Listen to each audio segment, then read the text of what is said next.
tiene que dejar si es humano. Y si no se no, el de que no está escrito si es humano, le impacta por el se ve la muerte toda la gente. Y el doctor me preguntó que si yo fumaba, yo no. Sí, yo en segundo, pero si yo soy fumada, y yo marica no. Digo, mi mamá me dijo, hola Chofis.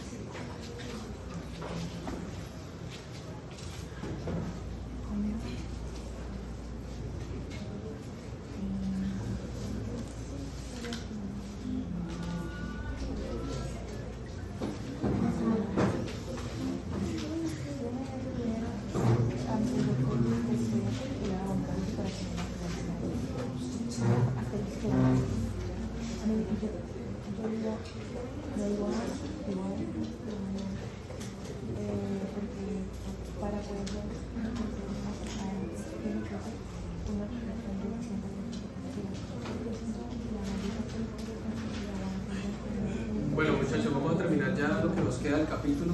Me preocupa ya avanzar.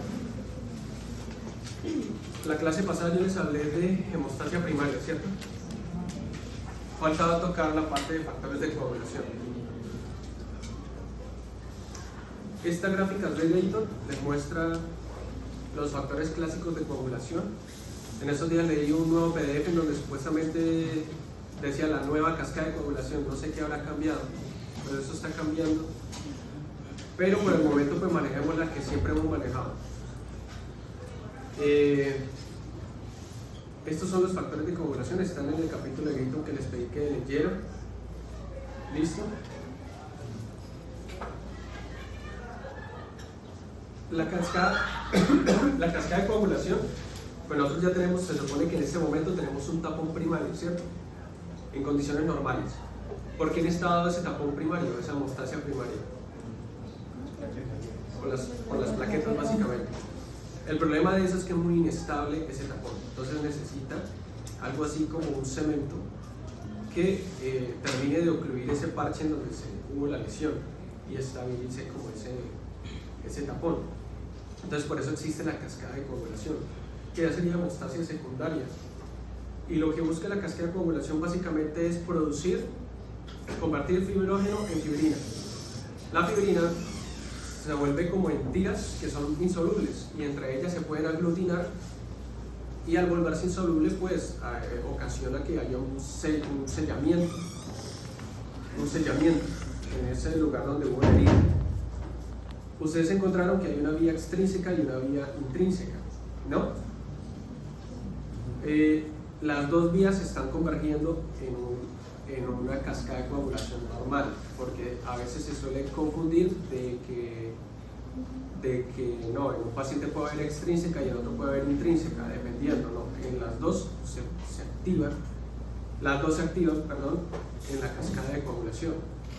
Lo que pasa es que lo de extrínseca y lo de intrínseca, cuando se estaba estudiando, se pensaba que la extrínseca, se descubrió que la extrínseca era por el factor tisular, y el factor tisular se supone que está por fuera de la sangre. Y en la intrínseca también puede desencadenarse finalmente por la exposición a factor tisular, o sea, el factor tisular desencadena la extrínseca y a su vez la extrínseca puede influir en la intrínseca para que se active. No están realmente separadas tanto la una de la otra, se convergen.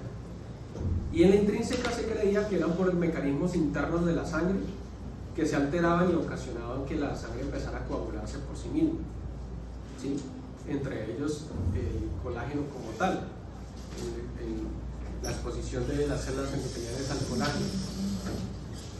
Lo que quiero que tengan presente es que las dos vías están en la cascada de coagulación.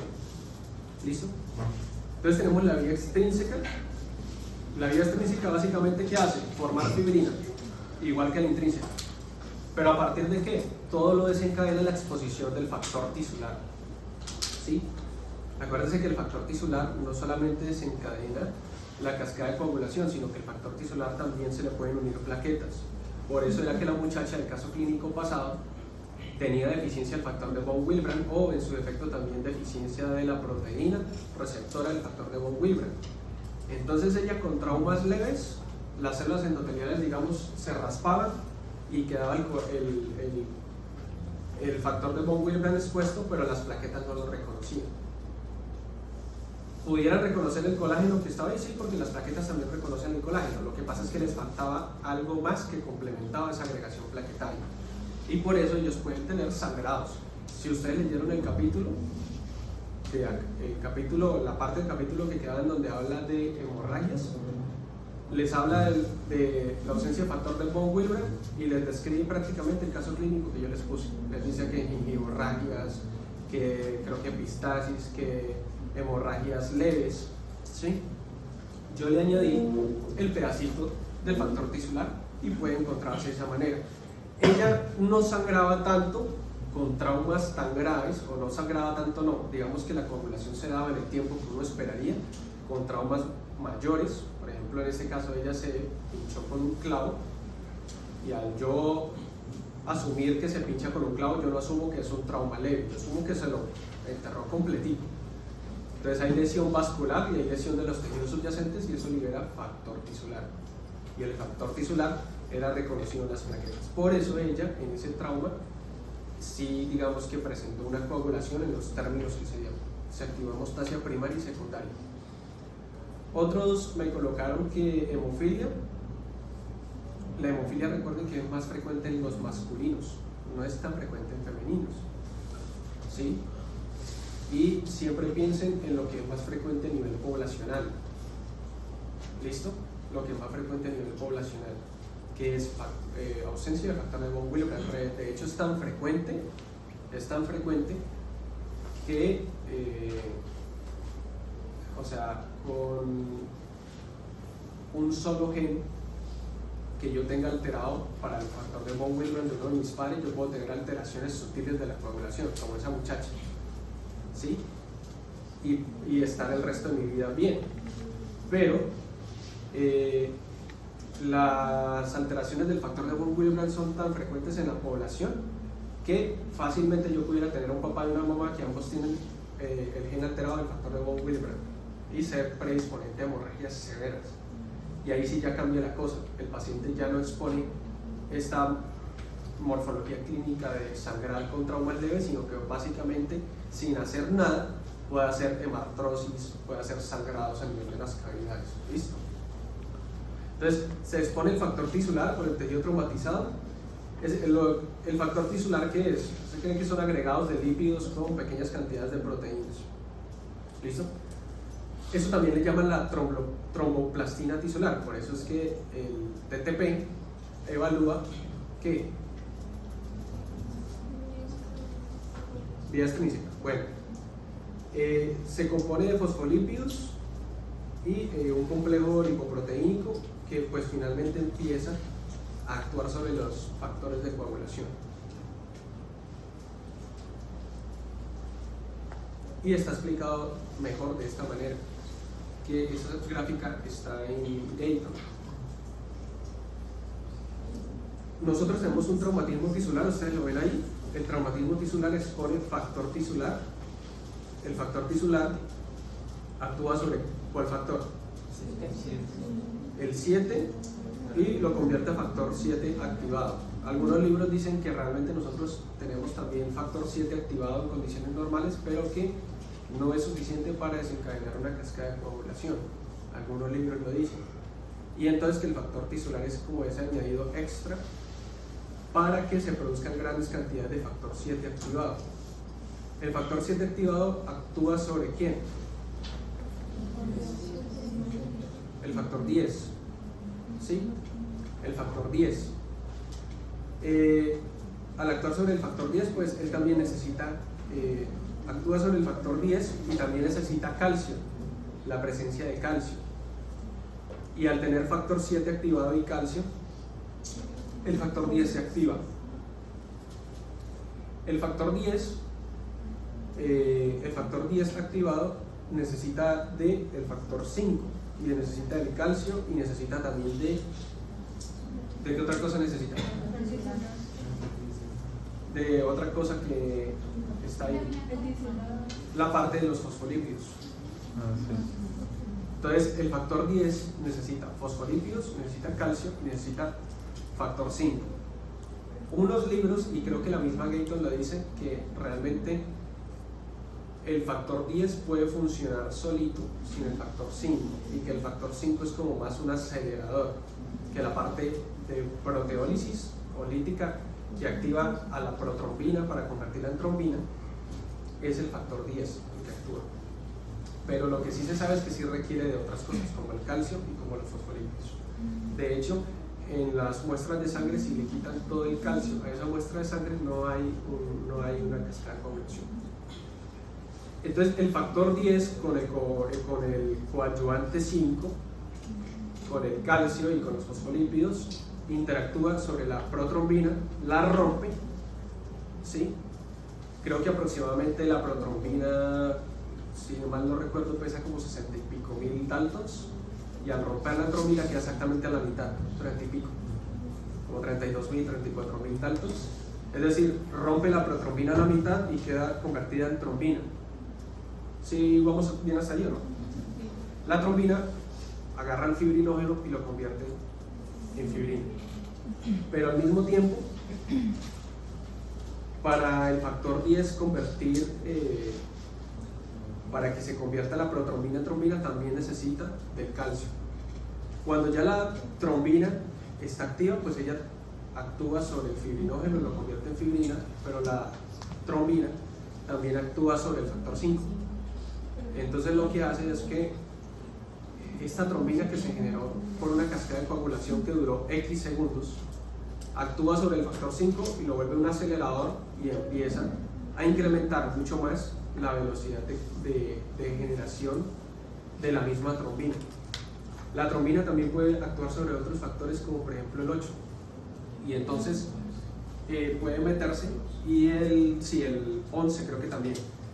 Entonces en este momento es cuando la vía extrínseca y la intrínseca se unen, porque al formar trombina no solo acelera la misma reacción de la vía extrínseca, sino que también se mete con la vía intrínseca activando los factores 8 y 11, no me acuerdo si el 9 también. ¿Vamos claros hasta ahí? Al mismo tiempo yo tenía acá una gráfica que quería mostrarles, pero está muy arriba. Mira, creo que está por aquí. Ahí. Al mismo tiempo, la trombina que se generó tiene estas intercomunicaciones. Uno, pues convierte fibrinógeno en fibrina, ya lo sabemos. Dos, agregación plaquetaria. La trombina actúa sobre las plaquetas en receptores específicos para desencadenar la agregación plaquetaria. Por eso es que los que han colocado trombomodulina teóricamente sí están en la razón, tenían que valerse porque esa se expresa a nivel endotelial, y la pregunta era explícita: a nivel endotelial, ¿qué se expresaba? Y la trombomodulina se expresa a nivel endotelial. La compañera lo dijo ahorita, en el caso clínico de la niña estaba tan enferma y el endotelio está tan inflamado que deja de expresar trombomodulina, y la trombomodulina no puede pegarse ¿a quién? ¿A quién? No les escucho. No, la trombomodulina no agarra la fibrina. Sí, para que no se convierta en trombina. La trombomodulina actúa con la protrombina. ¿Y la antitrombina actúa con quién? ¿A quién inhibe la antitrombina? A la trombina.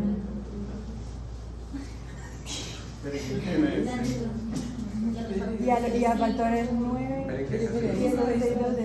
acá se los tengo para que no. sí, a la trombina y a otros factores, que son de 9 a 12.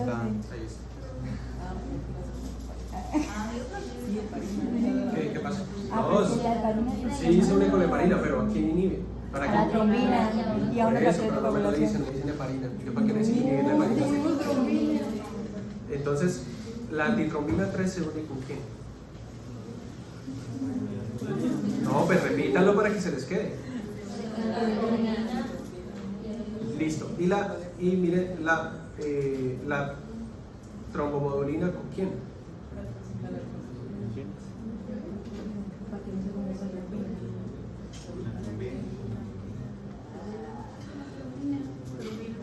Con trombina. ¿Qué pasa? Pues, Es que no entiendo que están ahí como... muchachos, acá hay algo importante que quiero que se graben, que es que la parte de la inactivación de la antitrombina 3, fíjense que hay, bueno, ella se une con moléculas similares a la heparina, ¿sí? Puede inhibir la trombina, la antitrombina.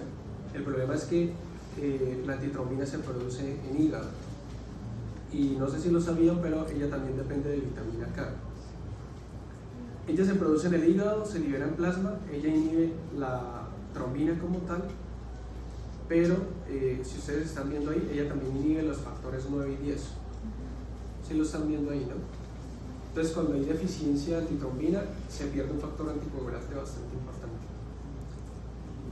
Y la trombomodulina, sí, pero está expresada a nivel endotelial. ¿Listo? Volvamos acá.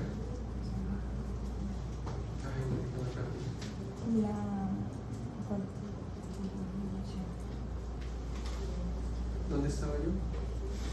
Acá atrás. La vía intrínseca. Listo. Entonces, la vía intrínseca de la coagulación, ustedes van a encontrar ahí que dice traumatismo de la sangre. ¿Sí? Traumatismo de la sangre. Se cree que la vía intrínseca es la que se activa cuando yo tengo alguna alteración como tal de la parte de la circulación. Por ejemplo, cuando tengo éstasis a nivel sanguíneo, ¿sí? Cuando tengo fuerzas de sillamiento que exponen el colágeno de la pared vascular, entonces donde yo tendría un predominio de la activación de la vía intrínseca. Más o menos el mecanismo es este. Ustedes lo encuentran ahí como un traumatismo de la sangre o contacto con el colágeno.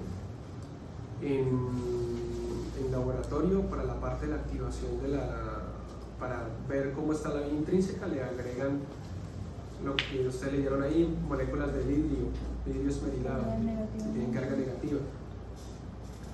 Entonces, se activa acá el factor 12. Acuérdense que en la extrínseca era el factor ¿cuál? 7. Acá es el 12. El 12 se activa, digamos que hay un mecanismo en cascada en donde está el 12 activa al 11, ¿sí? El 11 activa al 9, el 9, esta reacción pues también requiere de calcio. El 9 termina activando ¿a quién? No, antes de eso hay otro paso. Al 8. Al 8, pues forman un complejo que en algunos libros ustedes lo llaman complejo activador de protrombina, o nosotros le llaman protrombinasa, o complejo proteínico de activación de protrombina. Lo pueden encontrar con diferentes nombres, porque no es un solo factor, se empiezan a unir.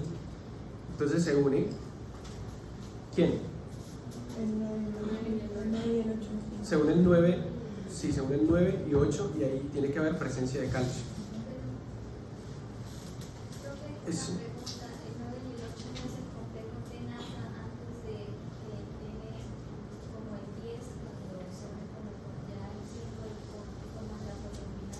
No te escuché bien.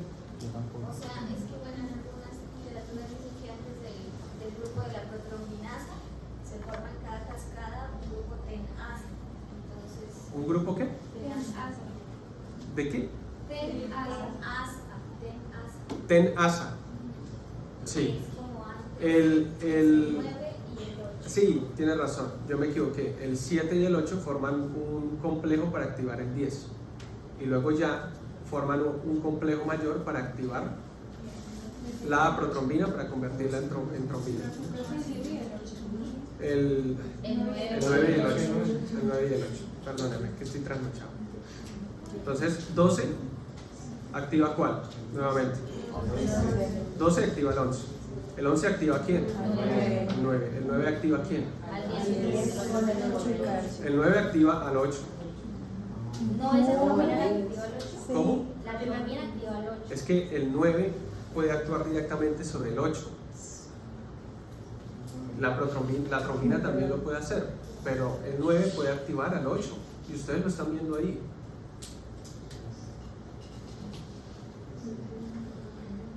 ¿Sí lo ven o no lo ven? Pero ustedes leyeron el capítulo de Gayton que les dije.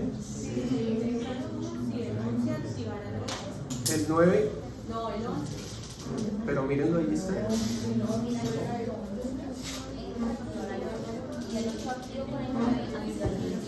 Ajá. Por eso. Sí, pero no activa el 8. Es que el 9 puede activar al 8. O sea, no solo la trombina puede hacerlo. Porque es que, digamos que si tú no tienes hasta este momento la vía extrínseca no ha producido trombina, entonces tú no podrías desencadenar cascada de coagulación bajo esa lógica. Dicen que tanto el 5 como el 8 son potenciadores. Son como colaboradores. Exacto, pero lo que les quiero decir es que si hasta este momento no tuviéramos trombina, entonces no podríamos tener cascada de coagulación por vía intrínseca. Sí, pero pues no. Lo que explicamos en el anterior. Eso es lo que les quiero decir acá. O sea, sí, pero sin el 8. O sea, actúa normal convirtiendo Sino que es un poco más el 9 al 10, pero. Pero el 9 puede actuar sin el 8. No, necesita. Eso es lo que les quiero decir. O sea, El 9 necesita estar con el 8 para activar el 10. Lo que les quiero decir es que bajo esa lógica, si ustedes me dicen que el 9 no tiene ninguna injerencia sobre el 8, a ver, no podría yo tener entonces cascada de coagulación por vía intrínseca si no fuera primero por la extrínseca, bajo esa lógica. Y pienso yo que no. Y de hecho ahí está el 9 activado, está agarrando al 8, ahí está la trombina señalada, porque la trombina que se produce de la vía extrínseca puede aquí activar directamente el 8. Pero pienso yo, y estoy seguro que es así, voy a leer ese pedacito hoy, si lo encuentro se los paso, de que el 9 puede activar de alguna manera el 8 y formar con él un complejo que actúe sobre el factor 10, para que el factor 10 podamos empezar a convertir la protrombina en trombina. ¿Me he hecho entender hasta ahí? Sí. Esa pequeña partecita, estoy casi seguro que es así como les estoy comentando, porque les estoy contando de lo que recuerdo yo y manejo en la cascada de coagulación. Pero si me estoy equivocando en esa partecita, yo se las investigo, pero estoy casi seguro que el 9 puede tener injerencia en la activación del 8 y formar con él un complejo, señor.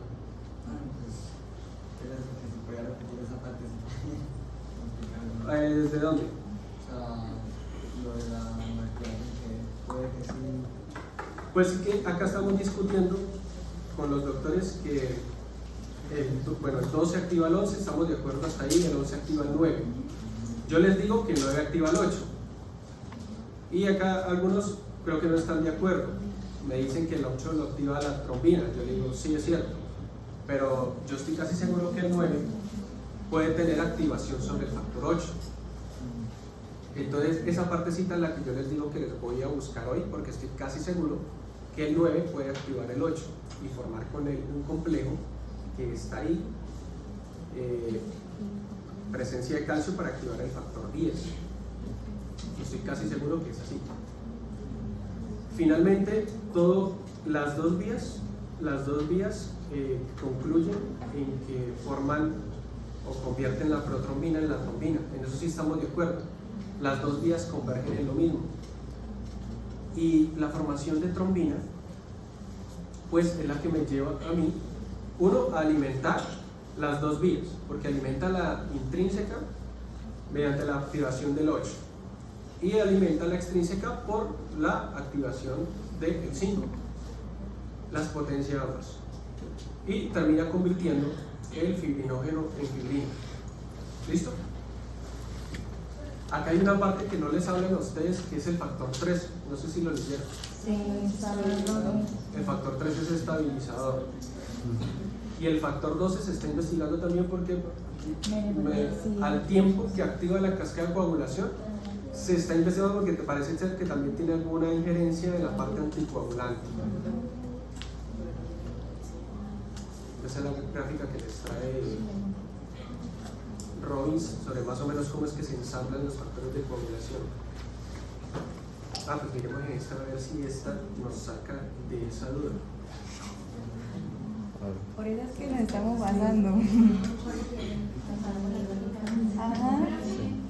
Esa es nuestra. Entonces, como tal, el complejo activador de la proteína en ambas vías es el factor 10 activado más el 5 activado. ¿En cuál? En ambas. En ambas. O en la intrínseca Sí, porque es que tú en la intrínseca a veces no colocan el factor 10 junto con el 5. Si de pronto tú ves alguna imagen en internet, de pronto te colocan el factor 10 solito. Pero acuérdate que la trombina que ya se está generando ya está activando el factor 5. Entonces, independientemente de la vía, si es extrínseca o es intrínseca, si hay factor 5, él se puede pegar con el factor 10. Sí, es inicialmente lo que decían antes, bueno, antes de que se genere la trombina, entonces se activaría solo la protrombina con el 10. O sea, antes de que se Repíteme la pregunta, ¿qué? O sea, el factor 5 se produce después de la trombina por la retroalimentación que hace la trombina, ¿cierto? Se activa, no se produce, se activa. Entonces, si estamos diciendo como lo que decían antes del factor 9, si no se ha producido la trombina, ¿se activaría la protrombina solo con el 10? Sí, pero no bien. En la vía, ¿me estás hablando de la vía intrínseca? Bueno, sí, en las dos, pero más en la intrínseca. En la intrínseca, digamos que fue por exposición al colágeno, no tenemos exposición de factor tisular, digamos. Entonces, en ese momento apenas estoy empezando a activar la cascada para generar trombina. Y tú me dices que en ese momento no habría factor 5 activado, es lo que me quieres decir. Igual el factor 10 se pegaría al factor 5, porque lo que hace la activación, entre comillas, del factor 5 es volverlo un acelerador. Pero lo que tú lees es que siempre el factor 10 y el 5 siempre se pegan junticos.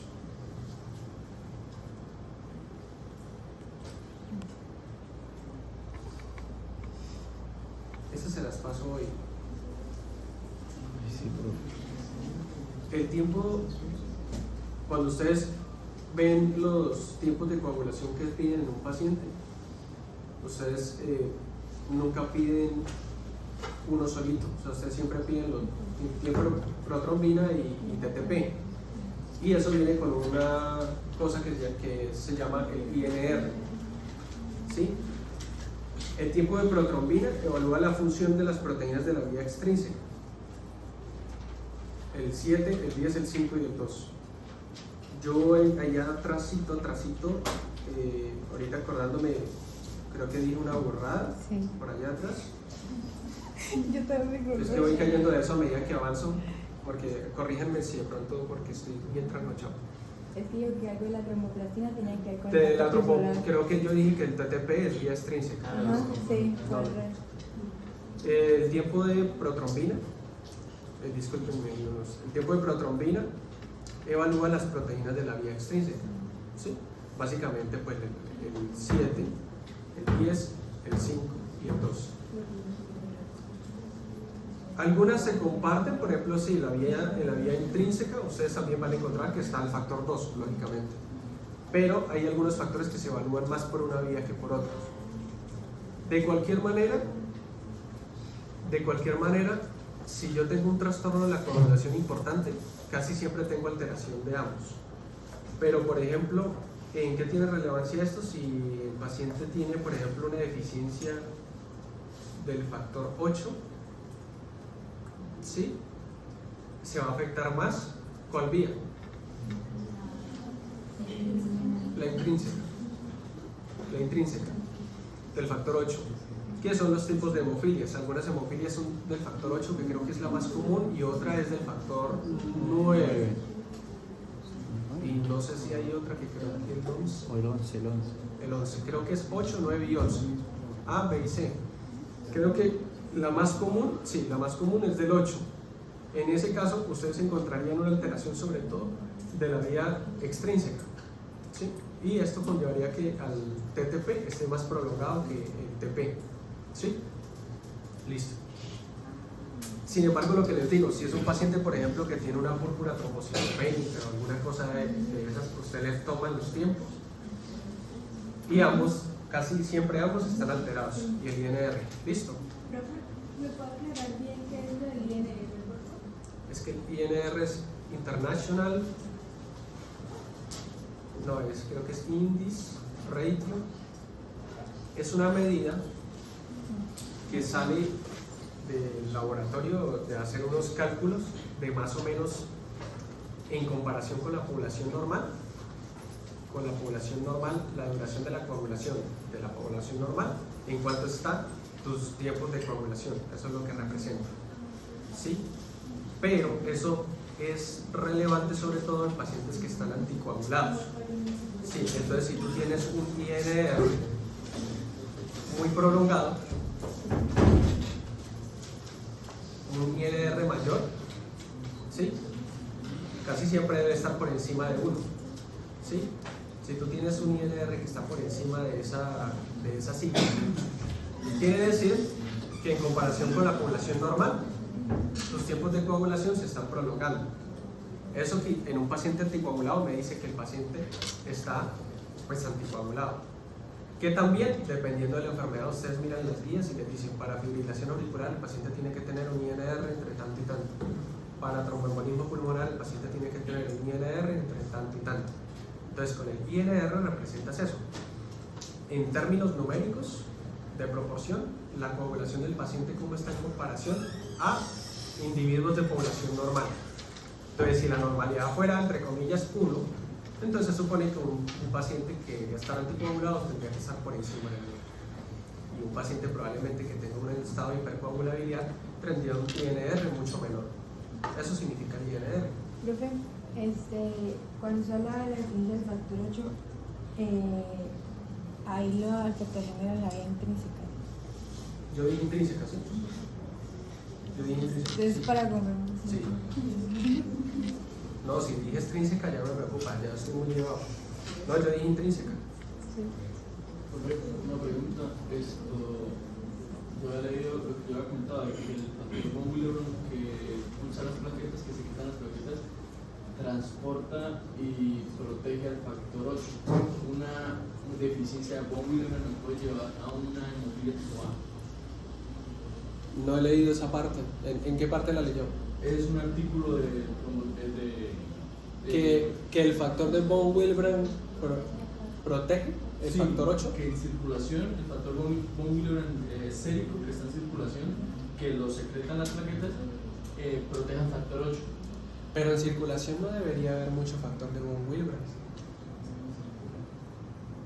Las plaquetas y el endotelio tienen factor de von Willebrand dentro, pero en circulación la cantidad de factor de von Willebrand plasmático debería ser muy pequeña, porque si no me podría inducir una coagulación. No he leído sobre ese artículo, probablemente sea algo nuevo, pero si quiere compártamelo. Pero, a ver, no sé bajo qué mecanismo el factor de von Willebrand pudiera proteger el factor 8. Es que dice que va unido porque el factor, para protegerlo de proteasas.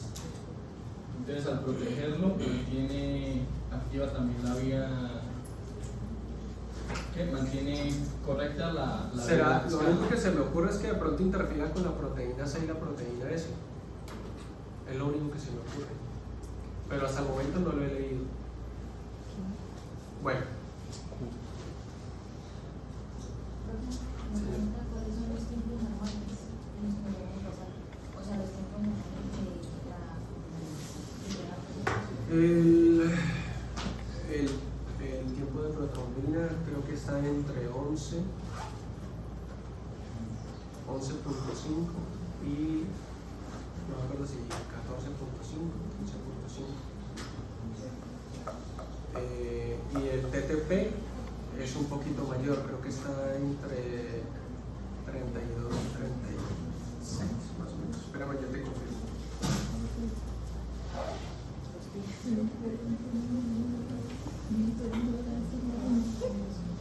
Sí es importante esa que me tengan la referencia a los valores normales, por si de pronto en un caso lo sacamos para que sepan que está prolongado y que no.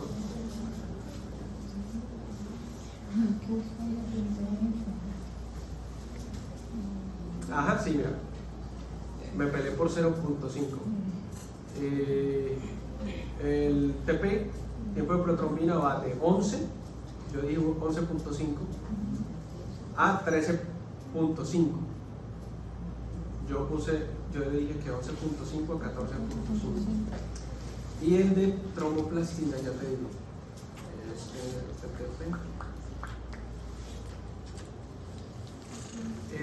ese sí me pegué un poquito más, ese va de 25 a 35 segundos. Ese va. Si está menos, quiere decir que está coagulando más rápido. ¿Sí? Es decir, si yo les digo TTP y ustedes ya saben que es de 25 a 35, aunque varía de laboratorio. Algunos laboratorios se lo reportan con una cifra más o una cifra menos. Ustedes se guían por el laboratorio de referencia. Pero si yo les digo acá que está entre 25 y 35 y les reporto un caso de que ella le hicieron unos tiempos y tiene un tiempo de protrombina de 8 y un TTP de 15 o de 18, ¿qué quiere decir eso? Que está coagulando, la muestra se coaguló muy rápido, porque esto se mide en segundos. ¿Qué es lo que representa el tiempo de coagulación? Yo le tomo una muestra de sangre al doctor, la coloco en un tubito de ensayo, ¿sí? Y le agrego unos añadidos que hay en el laboratorio para hacer coagular esa muestra. Si quiero evaluar vía extrínseca, añado algo así como factor tisular y empiezo a contar cuánto demora en empezar a formarse los trombitos, que son los agregados de plaquetas que están en esa muestra, con la activación de los factores de coagulación. Entonces yo empiezo a contar y lo normal para el TP sería de 11 a 13.5. Si yo veo que en 7 segundos se me coaguló la muestra, tiene algún estado que lleva a que esa muestra se coagule. De pronto un conteo plaquetario bastante alto, o tiene algún estado de hipercoagulabilidad, factor 5 Leiden, o tiene tal vez en esa muestra la cantidad de proteína C y proteína S es muy nula, o tengo que empezar a mirar, tengo que empezar a mirar qué es lo que sucede ahí. Ahora, si tengo un TTP, tomo la muestra al paciente, le hago un TTP y le encuentro un TTP en 48. ¿Cómo? Coagula muy lento, está muy prolongado. Entonces yo puedo decir, tiene afectación de la vía intrínseca. Que quede grabado, intrínseca. ¿Por qué? Porque el TTP evalúa la vía intrínseca. Ahora tengo que empezar yo a mirar. Bueno, ya le hago encontrar a la señora, no, pues, y ella va a decir, doctor, ¿y qué será entonces? Yo, no, pues toca empezar a mirar, ¿sí? ¿Será que tiene una hemofilia esa señora? Sí. Ya ahí ya ustedes hacen el abordaje primario y ya con la parte de hematología, medicina interna, empiezan a enviarle exámenes como factor de von Willebrand, empiezan a mirar ya la parte específicamente de los factores de coagulación, conteos específicos, para ver si es que no tiene nada de factor 8, o no tiene nada de factor 9, o no tiene nada de factor 11, o si lo tiene pero de pronto está funcionando mal. ¿Sí? Eso sería. Pero cuando piden eso para una cirugía, digamos, para tener listo, digamos, para una... Sí, porque imagínense que yo lleve un paciente a cirugía y el paciente tenga unos tiempos de coagulación prolongados. El paciente me hace una hemorragia, incluso lo piden hasta para sacarle una cordal. Sí. Los Y piden. cuando, digamos, es una emergencia, ¿cómo hacen cambios? No, suerte, ahí es de una. En una emergencia llega el paciente y le piden, antes de empezar a hacerle todo, le piden incluso factor RH, por si hay necesidad de transfundirlo para yo saber cuál tiene. Yo no puedo fiarme de la cédula, y en muchos lugares no se fían del tipo de sangre que dice en la cédula. Entonces, cuando ellos llegan normalmente que van a ser sometidos a cirugía de urgencia, le van pidiendo factor RH, hemoclasificación, le van pidiendo los tiempos y le piden por lo menos un recuento plaquetario. Y eso lo piden de urgencia en laboratorio y póngale que van saliendo como en unos 15 a 20 minutos. Mientras tienen que hacer. Si es de urgencia, ya, sí. Si es de urgencia, suerte. Si de pronto tiene algún trastorno de coagulación, lo importante es sacarlo de la urgencia. Y lo mismo, si lo van a llevar a cirugía y es un paciente que tiene, a ver, ustedes como cirujanos, que va para cirugía y tiene un tiempo de protrombina de 7 y un TTP de 11. Ustedes como cirujanos, ¿qué dicen? Está coagulando una chimba, ese man no me va a sangrar. Llevémoslo porque ese man no es una chimba. No, porque acuérdense que la cirugía es un trauma. La cirugía conlleva inflamación. La cirugía conlleva inmovilización. Y si el paciente tiene un estado protrombótico, que yo estoy viendo que los tiempos están acortaditos, el paciente con una cirugía que yo le haga me puede hacer trombos, fácilmente. ¿Sí?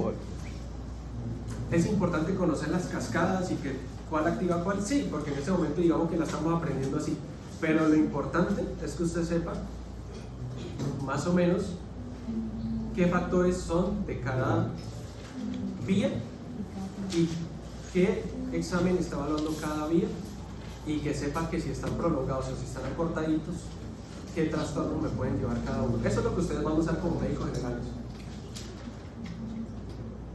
Ya conociendo eso, bueno, queda claro hasta el momento eso.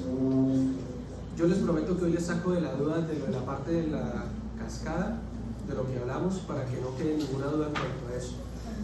Pero si cualquier cosa sale, yo les envío ya, hoy ya les envío esto.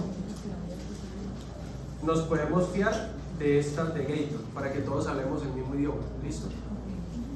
O sea, de esta que les coloqué yo aquí. Estas. Porque son las que están en Gator, y Gator es referencia en fisiología, entonces podemos usar esta. Si les pregunto cascada de coagulación, podemos usar esta.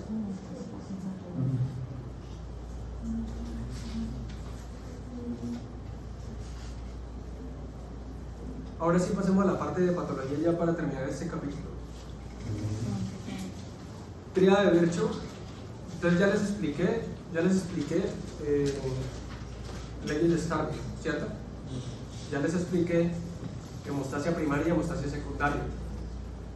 Con esas tres cosas empezamos a tocar la parte patológica del capítulo,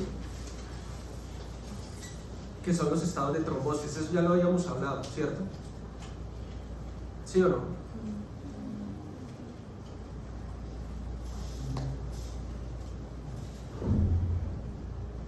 Cuando yo tengo un estado de trombosis o un estado protrombótico, yo tengo alteración de uno de los tres mecanismos, o dos, o los tres, que componen la tríada de Virchow, ¿cierto que sí?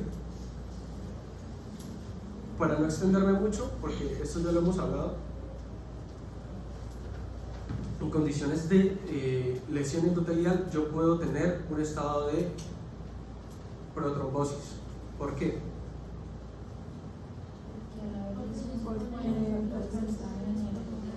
La lesión endotelial conlleva a uno, por ejemplo, si es lesión endotelial por fuerzas de sellamiento intravasculares grandes, puedo tener desprendimiento de esas células endoteliales y exposición de los factores de von Willebrand y colágeno. Eso por un lado. Dos, porque las fuerzas de sellamiento, por ejemplo la hipertensión o estados de hipervolemia, ocasionan que las células endoteliales estén sometidas a mayor presión. Eso hace que las células endoteliales se estresen.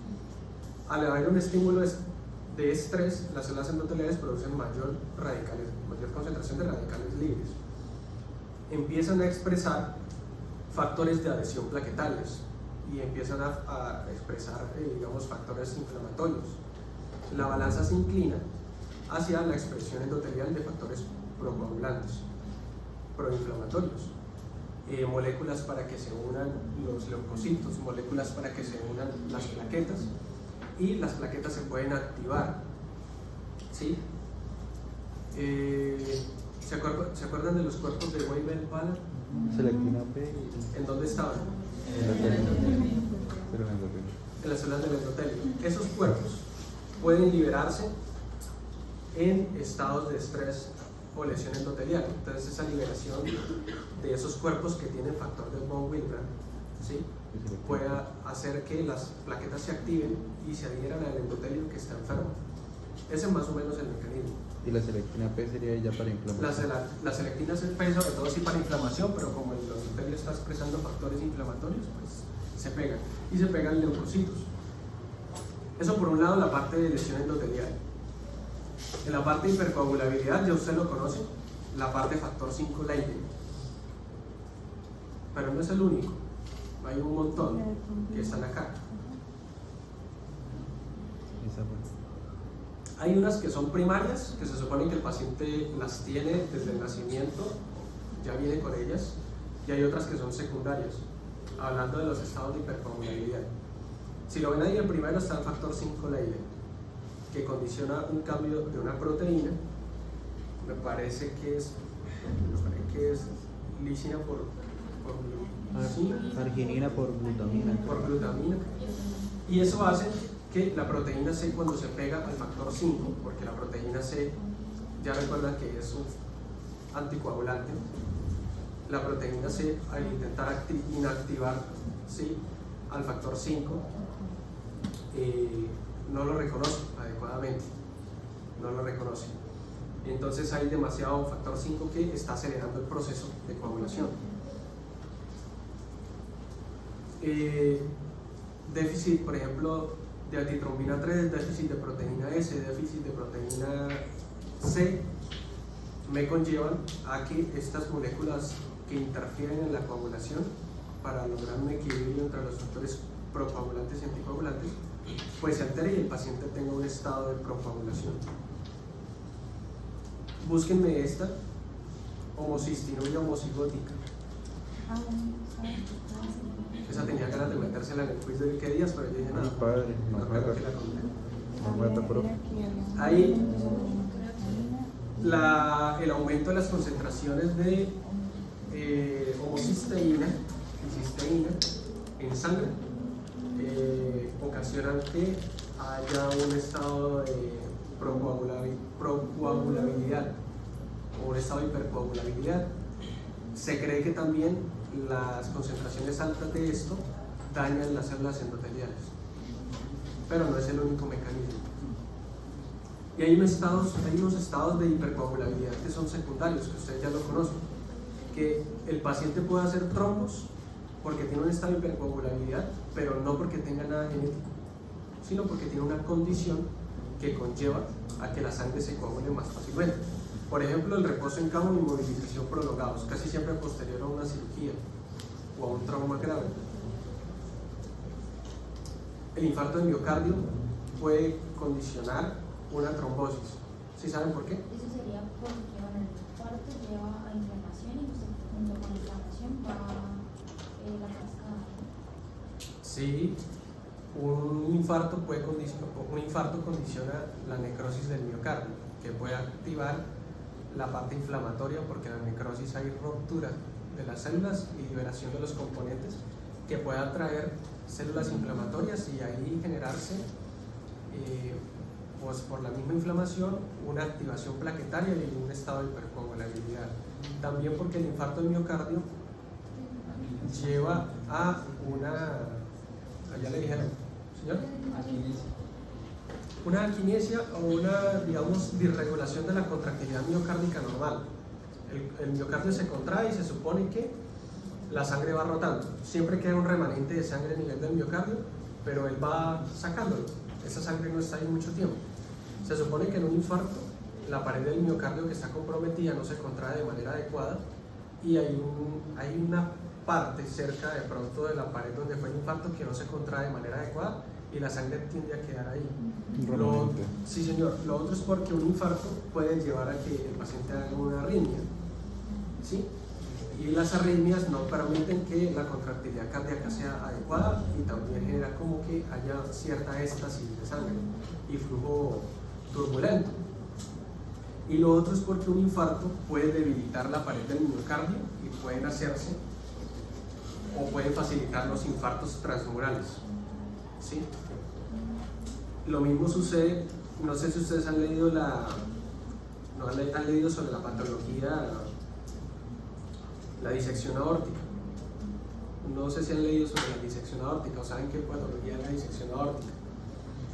La disección aórtica, imagínense que está la aorta con las paredes como tal, y por manejar, casi siempre es por presiones grandes, la aorta sufre una disección. O sea, hagan de cuenta que las paredes de la aorta se separan entre sí, como cuando ustedes hacían una disección en anatomía, ustedes sacaban capa por capa. La aorta, que tiene su capa de endotelio, su lámina basal, su muscular y su adventicia, por esa presión arterial, digamos que sufre una ruptura y puede separarse, por ejemplo, las diferentes capas puede separarse, por ejemplo, la capa de la lámina basal que tiene el endotelio de la mucosa, ¿sí? Entonces esa pared de la aorta tiene una abertura y la sangre se va metiendo por ahí. Entonces la sangre, en vez de circular por la luz de la aorta, se mete por, entre comillas, esa disección que hubo, y ahí se va acumulando sangre porque no circula adecuadamente. Los aneurismas son diferentes, pero los aneurismas pueden ir de la mano de las patologías de la disección aórtica. Los aneurismas son debilitamiento de la pared de las arterias, y ese debilitamiento ocasiona, como hagan de cuenta, un abombamiento en donde no hay, la sangre que pasa se puede ir hacia estas partes de la aorta que están debilitadas y acumularse ahí. Y se pueden estallar, ¿sí? Acumularse ahí, claro, porque ese debilitamiento de la pared con el tiempo puede empeorar y terminar estallando y ese contenido saliendo. Y en la disección aórtica puede pasar también lo mismo. Esa disección de la capa, ¿sí? Haga de cuenta que es como que usted tome la aorta, un tubo grande, y entre las capas de la pared de la aorta usted abra un hueco y empiece, ¿sí? Ese hueco puede ser tan importante que puede almacenar varios mililitros de sangre con los latidos progresivos y llevar al paciente a un estado de inestabilidad hemodinámica. Y la disección aórtica tiene una tasa de mortalidad muy alta, los aneurismas también. Eso son estados de hipercoagulabilidad, y eso me puede llevar a que el paciente haga un trombo. ¿Por qué? Porque pues la sangre no está circulando normalmente, se está quedando en la disección aórtica, en la pared de la aorta y en el aneurisma, en esos sitios de debilidad de la pared. Eso hace que haya cierta éstasis ahí, y eso también provoca flujo turbulento. Cáncer, ya saben cáncer por qué, ¿no? ¿Por qué?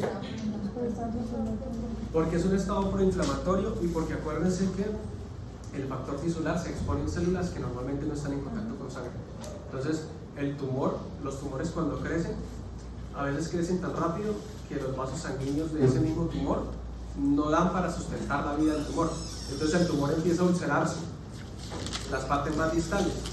El tumor se ulcera, esas células se caen y quedan células que están por debajo, que normalmente son células que no están en contacto con sangre, y esas células exponen factor tisular. Entonces tienen por dos mecanismos: por la misma ulceración del tumor, el daño tumoral, y porque las mismas células citotóxicas tratan de atacar el tumor, lo destruyen y eso libera factor tisular. Y dos, porque el tumor ocasiona un estado proinflamatorio, el cáncer ocasiona un estado proinflamatorio que puede llevar a nivel generalizado a una activación endotelial. ¿Sí van uniendo los puntos o no?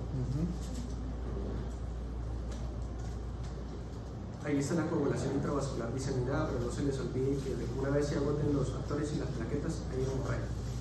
Entonces deben agarrarlos si lo encuentran también en la parte de hemorragias. De hecho, creo que el libro lo incluye ahí también. Eso para hablarles de la parte de la actividad de bicho. Y flujo anómalo, pues cualquier condición que haga que la sangre no circule adecuadamente, que la sangre no tenga un flujo laminar. Si la sangre no tiene un flujo laminar, pues se supone que cuando hay flujo laminar está el vaso y las capas de sangre que están alrededor del vaso se comportan como un fluido que hace que se vaya deslizando, lo que guarda toda la parte celular del plasma casi que en el centro del vaso sanguíneo, y en la periferia va corriendo un flujo de plasma muy suave para que las células endoteliales no estén sometidas a una fricción y a un contacto con la célula. Cuando hay flujo turbulento, un flujo anómalo, por ejemplo, porque hay una placa de ateroma en las arterias, eso ocasiona que el flujo laminar se encuentre con un obstáculo y comienza a crear torbellinos. Esos torbellinos alteran el flujo normal y hacen que las células vayan empezando a tocar el endotelio. Ese flujo anormal también ocasiona que ese flujo turbulento se pierda y las células endoteliales empiecen a ser sometidas a algún tipo de fuerza de fricción. Entonces va haciendo que las células endoteliales vayan empezando a activarse y a expresar factores procoagulantes, y disminuye también la producción de tromboglobulina. El flujo turbulento ocasiona que se peguen o estén más en contacto con la parte endotelial, las plaquetas y los neutrófilos, y sea más fácil adherirse. Y lo otro, porque los flujos turbulentos ocasionan pequeñas zonas de éxtasis. Por ejemplo, imagínense una arteria que tiene una placa de ateroma, y la placa de ateroma representa una obstrucción al flujo. Detrás de esa placa de ateroma va a haber un flujo de sangre que siempre tiende a estar ahí, que siempre tiende a acumularse. Entonces, esa éxtasis pues genera que los factores procoagulantes, digamos, se concentren en una zona, y con un endotelio que está activado, que está estresado, puede haber una activación endotelial, plaquetaria y activación de factores de coagulación. Profe, ateroma y aterosclerótica es lo mismo. ¿O qué cambia? Porque la arteriosclerosis es el endurecimiento de las arterias. Ah, ok. ¿Sí? Pero es que dicen placa aterosclerótica y de placa De ateroma. Ok. Y la placa de ateroma condiciona pero las placas de ateroma van de la mano con la arteriosclerosis. ¿Por qué? Y eso es un capítulo de vasos sanguíneos que sigue para tercer corte. La arteriosclerosis es el endurecimiento de las arterias, y eso condiciona que se vaya habiendo lesión, se depositen también materiales lipídicos y haya cierta inflamación, y ahí se forma la placa de ateroma, que viene, el nombre de eso viene de, creo que era ateros, algo así, que tiene que ver como con lípido o grasa, pero es diferente. La arteriosclerosis es el endurecimiento de las arterias. Pero, o sea, se le puede decir que cualquier... Es que, pues, no sé, yo como que he leído, dicen placa aterosclerótica. Porque es la unión de la parte de atero, que es de ateromatoso, de lípidos, de acumulación, con esclerótica, porque tiene una parte fibrótica que rodea ese núcleo de grasa. Entonces, por eso le suelen decir de esa manera. Pero si usted encuentra el término arteriosclerosis, ¿sí? Arteriosclerosis, simplemente quiere decir endurecimiento de las arterias. Esclerosis, endurecimiento de las arterias. Cuando ustedes unen todos estos estados, pues tienen la trombosis, pero ustedes no necesitan tener los tres alterados. Ustedes con uno solo que tengan, el paciente puede hacerles un trombo. ¿Listo? Si lo entendieron, pueden relacionarlo de alguna manera si está en un caso, o queda alguna duda. ¿Queda alguna duda de eso? Simplemente es tomar, leer, eso sí, tienen que detenerse en el caso que le estén colocando y leer qué factores tiene el paciente que me puedan explicar lo que está sucediendo. ¿Sí? Porque si yo les digo que un paciente que no ha tenido cirugía, que está en su trabajo, que está normal, que no tiene ninguna condición cardíaca ni renal, no ha tenido cirugía, no ha tenido inmovilización, todos estos días ha estado trabajando, no tiene hipertensión, no tiene ningún antecedente, pero hizo, por ejemplo, un trombo, ¿ustedes qué pensarían? Algo genético. Algo genético que no se había expresado hasta ese momento, ¿sí? Aunque ya, si uno indagara más, probablemente en el pasado sí habrá tenido alguna actividad así medio rara o algún antecedente medio raro. Pero todo es, si es un paciente que sufrió una fractura, pues la inmovilización. Si es un paciente que tiene cáncer, pues el cáncer. Si es un paciente que tiene alguna enfermedad cardíaca, pues la patología cardíaca.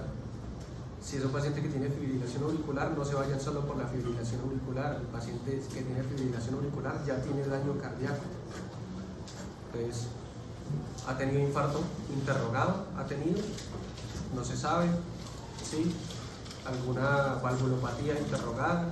Todo eso tienen que tenerlo presente. ¿Listo? No se les olvide este cuadrito. Esta es la parte que yo les comenté hace tiempo, que yo me había adelantado, que era la trombocitopenia inducida por heparina. ¿Esa quedó clara?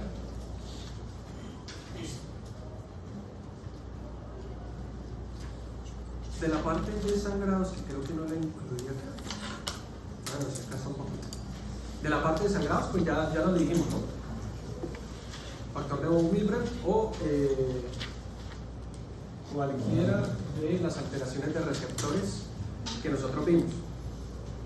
El receptor para el factor de von Willebrand, el receptor para el fibrinógeno, el receptor para el colágeno. El libro no lo especifica ahí cuál es el receptor de factor tisular, se lo voy a buscar y se lo digo, pero ahí no está en el libro. ¿Cuál otro? ¿Qué enfermedad está asociada a la falta de receptor colágeno? ¿Hay una como tal, como para la proteína? Esa no era la de Bernard Solier. Esa es ¿la qué?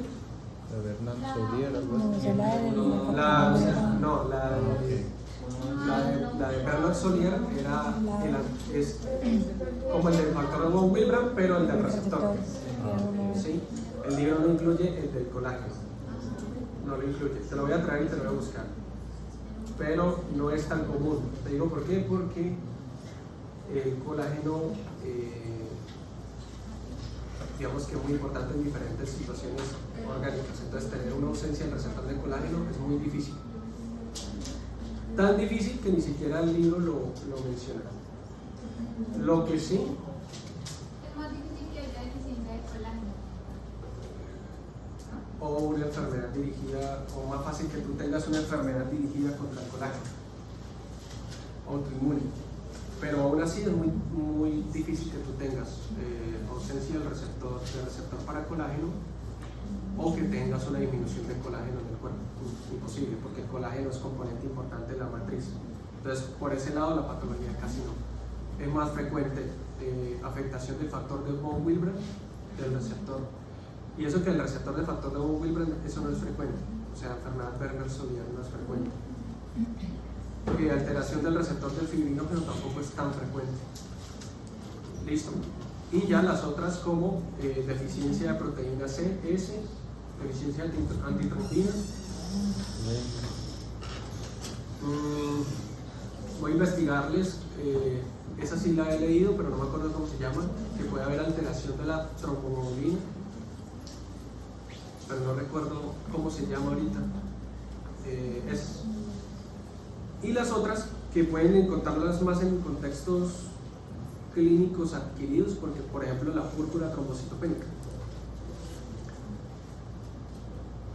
puede ser inducida por la misma heparina, que no es tan raro pero tampoco es tan frecuente. Puede ser, por ejemplo, sangrados en un contexto más cotidiano nosotros por un dengue, porque el dengue lleva a una trombocitopenia, y la trombocitopenia me lleva a que no tenga plaquetas disponibles para la hemostasia primaria y pues en cierta parte para la secundaria también, porque los fosfolípidos plaquetarios ayudan en el ensamblamiento de los factores de conversión. Entonces me puede alterar ambas cosas. ¿En cuál otra? Hay un capítulo que ustedes leen en medicina interna que son las trombocitopenias febriles, que son diferentes tipos de infecciones que llevan fiebre y trombocitopenia. Entre ellas creo que está, me parece que la salmonelosis está, o la shigellosis, Alguna de esas dos está. Lleva a conteos plaquetarios bajos y eso lleva a que el paciente esté predispuesto a sangrar.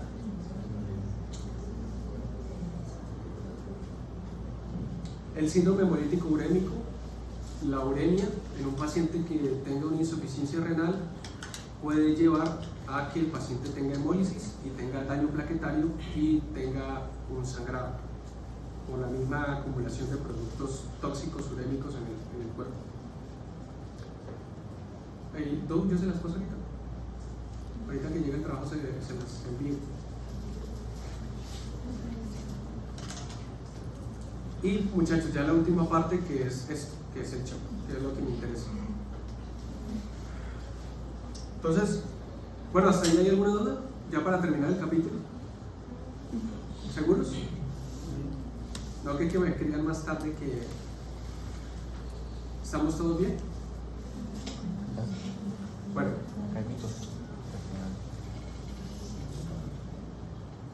La última parte de este capítulo es el shock. Pero como yo les dije,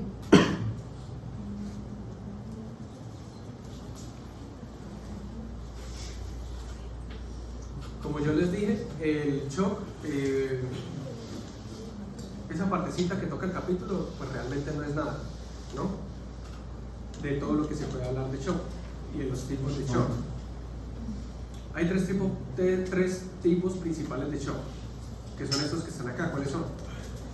Cardiogénico, polémico y shock sistémico. El cardiogénico básicamente lo que condiciona es que haya una alteración de la función de bomba del corazón que lleva a que la sangre no circule. Eso altera gasto cardíaco y gasto cardíaco pues me termina alterando presión arterial, llega a menor cantidad de sangre y por lo tanto hay un estado de hipoperfusión. Todo lo que sea shock, yo por eso le decía a los que están escribiendo acá, todo lo que sea shock condiciona hipoperfusión. Hipoperfusión condiciona que haya hipoxemia, caiga la función de los órganos, porque no solamente hay hipoxemia, sino que no hay nutrientes. Entonces todos los órganos comienzan a fallar. Y esos son algunos ejemplos clínicos de shock cardiogénico. Infarto de miocardio, ya les expliqué por qué. Porque el infarto de miocardio, hay músculo que no es contráctil, no es funcional. El infarto de miocardio puede llevar a una arritmia cardíaca. Rotura ventricular, sí, en un infarto de miocardio sobre todo puede haber una necrosis tan extensa que toda la pared del miocardio se pierda, se rompa. Entonces toda la sangre del ventrículo saldría por ese hueco y eso sería mortal. Eso sería un shock cardiogénico. Una arritmia, por ejemplo, me voy a ir por una de las más mortales de todas, una taquicardia ventricular,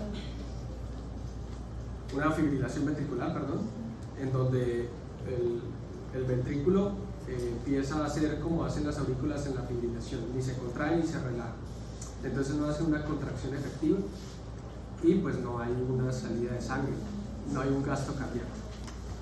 El taponamiento cardíaco, si yo tengo un derrame pericárdico extenso que esté comprimiendo el miocardio, pues lo comprimo y no permito que él eyecte la cantidad de sangre suficiente.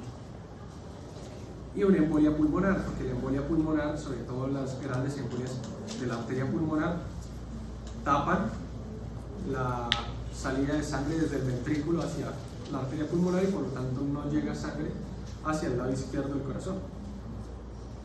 Todo eso conlleva una insuficiencia de la bomba miocárdica, el corazón no tiene un gasto cardíaco efectivo y el paciente entra en una hipoperfusión y una hipotensión.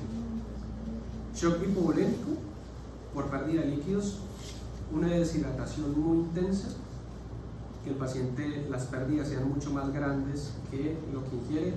Eso se veía antes en el cólera, que por diarreas perdían grandes cantidades de líquido, grandes cantidades de líquido. Todavía lo podemos ver en niños de pronto que tengan una diarrea muy difícil de manejar y una diarrea de alto gasto y la mamá casi no le da líquido. Entonces podemos tener un shock hipovolémico también. Pero es más frecuente en el contexto, por ejemplo, de pacientes que han tenido un trauma grave y tienen una hemorragia, por ejemplo, una hemorragia severa. Esa hemorragia severa pues condiciona que el paciente pierda sangre en un periodo de tiempo muy corto, lo pierda muy rápido y el paciente no alcanza, por más que active el eje, no alcanza a ser suficiente para compensar esa pérdida de volumen que tiene y el paciente pues pierde plasma y pierde sangre y por lo tanto pierde volumen intravascular y por lo tanto el paciente hace una hipotensión porque no tiene volumen sanguíneo que llevar. Y este que es el que me interesa más para el capítulo que viene, el shock asociado a la inflamación sistémica. En este mecanismo hay uno que ustedes deben conocer que es el shock anafiláctico, que es un shock que se produce no por una infección tanto, sino por un alergeno en el que el cuerpo reacciona de manera descontrolada a un alergeno. Por ejemplo, el maní o los mariscos. Normalmente ellos son inocuos, ¿sí? Pero hay algunas personas, y lo vamos a ver en el capítulo del miércoles, que de pronto por predisposición genética tienen una expresión diferente del HLA, que es el antígeno de histocompatibilidad, la molécula de histocompatibilidad, que justo tan saladas, sus moléculas de histocompatibilidad reconocen el maní como un antígeno muy peligroso. Tiene que haber una sensibilización previa. Ya para la segunda vez, si esa persona come maní, corre el riesgo de que su cuerpo reconozca el maní, reconozca ciertos epítopos del maní, ciertas secuencias moleculares, su cuerpo cree que es un alergeno muy peligroso y se volvió a exponer. Reacciona de manera muy exagerada, ¿sí? Que se comporta un poquito parecido al shock séptico, un poquito parecido en el sentido de que esa inflamación a nivel sistémico condiciona, uno, que haya una activación endotelial. La activación endotelial conlleva a que haya ¿qué? Pero ¿qué más hace el? Activación endotelial, ¿qué es lo que me genera en sí en todo? Ajá, todo eso. Entonces, aumento de la permeabilidad vascular, vasodilatación, exposición por el aumento de la permeabilidad y la activación, exposición del colágeno. Ese aumento de la permeabilidad y esa vasodilatación me lleva a que haya extravasación de líquidos. Eso me lleva a que disminuya el volumen efectivo circulante porque se está saliendo por el aumento de permeabilidad. Y el aumento de permeabilidad, acuérdense que no solamente me permite salida de líquidos, sino de proteínas también. Entonces probablemente la presión poliosmótica plasmática disminuye también. Eso me disminuye el volumen efectivo circulante, que es lo que me lleva a una hipotensión y a que probablemente haga una falla multisistémica. Esa activación endotelial pues me lleva también a que se puedan unir las plaquetas. Esa activación endotelial me puede llevar a que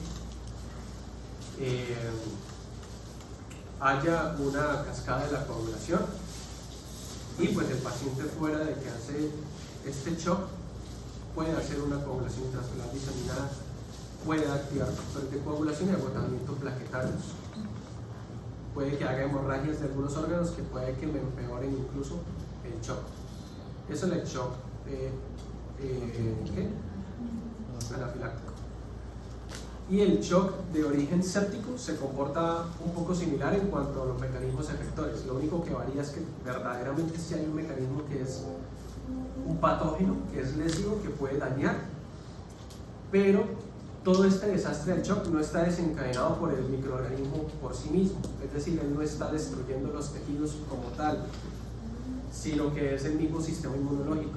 Reconoce algunos antígenos específicos, los detecta como muy problemáticos, muy peligrosos, y hay una activación endotelial generalizada, aumento de permeabilidad, vasodilatación extensa que provoca una caída de la presión arterial, con activación del endotelio para la inflamación, que permite que se agreguen linfocitos, que se agreguen plaquetas, que se activen factores de coagulación, que haya exposición al colágeno.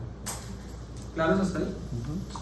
Ese es el mecanismo más o menos del shock, y Robin se los explica más o menos acá con esta grafiquita para que lo vayan mirando, pero es más o menos lo que yo ya les comenté. Eso era lo del quiz de la vez pasada. Bueno, muchachos, ¿hasta ahí claros? ¿Ya les queda más claro el capítulo o no?